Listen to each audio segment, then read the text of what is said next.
we can go. D'accord. Pas compris là.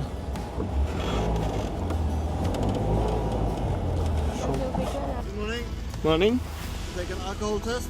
Yes? Okay. Perfect. Okay.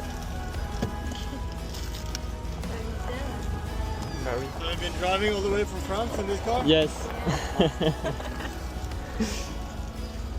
It's just have to blow. Yes. Stops beeping. Okay. Thank you. Very good. Perfect. Okay. Thank you. Bah, pourquoi faire ça avec elle? Bah là c'est... Ouais. Ah, on est courageux. Oh bah oui, je trouve. Hein. Et les valises. Même pas grand chose. On est minimaliste là, Et vous venez d'où? de Haute-Savoie. Donc ouais, on aime bien le voyage atypique, on va Oui, dire. oui. Et là, vous rentrez quand? Là on hésite à aller jusqu'au Cap Nord, mais c'est en fonction de la météo. Mais Oui, c'est beau. Mais là, Ouais. on passe une semaine. ouais, Ah bah c'est bien, c'est super. Hein. bah merci.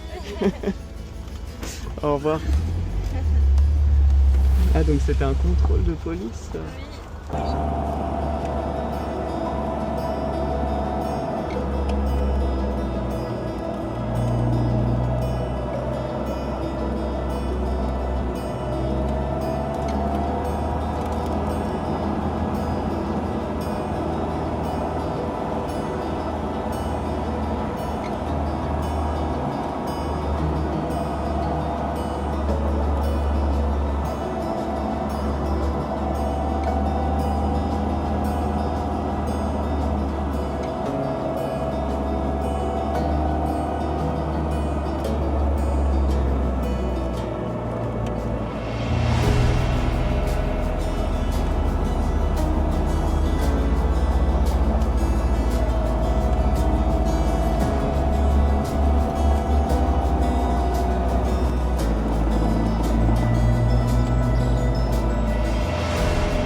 Hi. Nice car.